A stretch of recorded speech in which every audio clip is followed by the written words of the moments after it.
आपके पास आना चाहूँगा।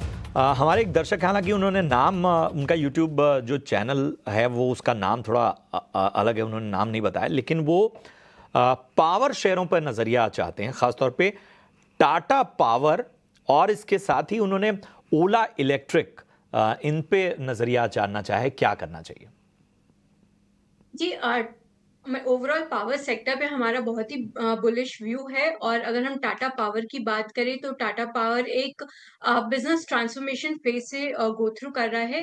इन्होंने रिन्यूएबल एनर्जी साइड में बहुत ही अच्छी इन्वेस्टमेंट की है। इनफैक्ट इनकी पोर्टफोलियो की अगर हम बात करें तो अभी जो कि अराउंड 40-50% आई थिंक 30-40% इनका रिन्यूएबल एनर्जी की तरफ से आता है रेवेन्यू, जो कि आगे आने वाले दिनों में अगले कुछ सालों में जब इनकी कैपेसिटी एक्सपेंशन कंप्लीट हो जाएगी, तब ये सेगमेंट रिन्यूएबल एनर्जी कुछ 80-90% कंट्रीब्यूट करेगा। तो एक कंप्लीट बिजनेस ट्रांसफॉर्मेशन हमें देखने को मिलेगा, जो कि एक बहुत ही इनके नंबर्स पे उसका बहुत ही अच्छा असर दिखेगा। ओवरऑल बैलेंस शीट की स्ट्रेंथ काफ़ी स्ट्रॉन्ग हो जाएगी।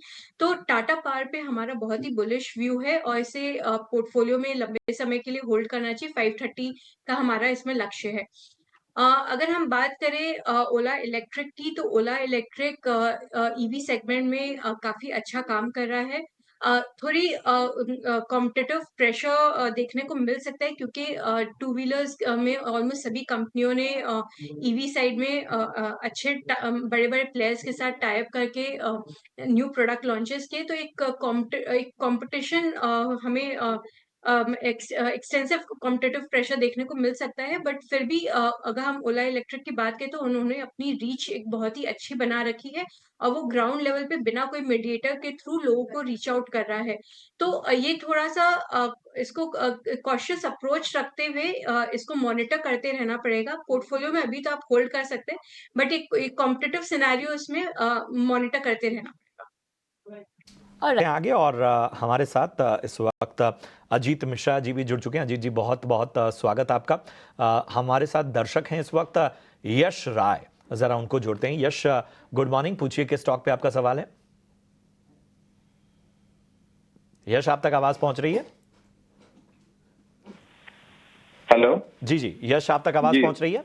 जी आ रही है। जी जी, पूछिए ना, किस किस सर, स्टॉक पे। मेरे पास कोचिंग शिपयार्ड का स्टॉक है और 263 के आसपास का शेयर है मेरे पास और वो 2100 की बाइंग है। तो ठीक है, फर्दर क्या रहेगा, मतलब वो जानना चाह रहा था। ठीक है। काफ़ी ऊपरी स्तरों पर बाइंग है आपकी और 260-63 के शेयरों की संख्या है, नुकसान यहाँ जी पर होता हुआ। जी। एक नज़रिया दे सकते हैं कि कितना समय देना चाहते हैं आप इस स्टॉक को? अब 6-7 महीने का मेरा अपना व्यू है, लेकिन अब कितना लेके जाएगा वो जी देखना जी जी, पड़ेगा। चलिए। अजीत जी, मैं आपके पास आना चाहूँगा। कोचीन शिपयार्ड काफ़ी ऊपरी स्तरों पर बाइंग की है। हालांकि दोष निवेशकों का नहीं है, क्योंकि हमने देखा था कि जिस तरह से सरकारी शेयरों की तेज़ी रही, वो तेज़ी बजट के बाद से ही कहीं ना कहीं करेक्ट होते नज़र आए। तमाम अच्छी तेज़ी गंवाते हुए ये दिग्गज स्टॉक्स नज़र आए, जबकि आगे का जो व्यू है ख़ासतौर पर रक्षा क्षेत्र की तमाम शेयरों पर, वो हमेशा से पॉजिटिव ही रहा है। 2100 की इनकी बाइंग है, 263 के स्तर जो है संख्या है शेयरों की। बताइए, कोचिन शिपयार्ड में कितना समय दें कि रिकवरी हो सकती है? शुक्रिया प्रशांत। तो देखिए प्रशांत, कंपैरेटिवली ये बेटर पोजीशन में है, बिकॉज़ बहुत सारे लोग होंगे जो कि जिन्होंने रिकॉर्ड हाइस पे फँसे हुए हैं। और जैसे कि हमने पहले भी बात की थी शो पे, कि पीएसयूज़ पूरा सेगमेंट जिसमें कि हमने एक यू नो बहुत स्ट्रॉन्ग रैली देखी थी लास्ट 2 सालों में। तो एक इतनी स्ट्रॉन्ग रैली जो कि स्टॉक 200 का 2800 पे चला जाए, तो एक लाज़मी है कि एक कंसोलिडेशन, एक करेक्टिव फेज़ आप देखने को मिलेगा। तो बेसिकली इन्हीं फेज़ के थ्रू ये गुज़र रहे हैं ज़्यादातर रेलवेज़ और डिफेंस वाले स्टॉक। और टाइम वाइज़ मुझे लगता है कि प्राइस वाइज़ शायद काफ़ी हद तक करेक्शन हो चुका है। आप देखेंगे अगर मेजॉरिटी ऑफ द स्टॉक में 30-40% ही अपने रिकॉर्ड हाई से नीचे हैं।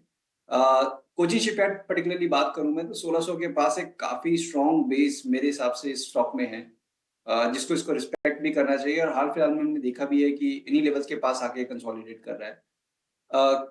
1900 मेरे हिसाब से एक अपर बैंड रहेगा, तो ब्रॉडली इसी 300 पॉइंट की रेंज में ये स्टॉक कंसोलिडेट करता हुआ नज़र आएगा आपको। तो क्योंकि आपका नज़रिया 3 से 6 महीने का है, तो 1900-2000 के ज़ोन जो कि आपके बाइंग प्राइस के पास है, वहाँ पे एक बार आपको निकलने के बारे में सोचना चाहिए।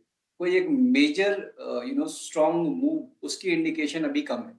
और साथ ही साथ मैं ये रिकमेंड करूँगा बिकॉज़ शॉर्ट टर्म का नज़रिया है, 1590 का एक स्टॉप लॉस भी आप मेंटेन कर लें आप।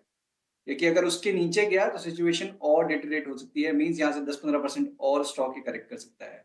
तो मान के चलिए कि आपका 1600 on the closing basis is a make a break level. ये तो कोचिन शिपयार्ड पर अजीत ये रेकमेंड कर रहे हैं।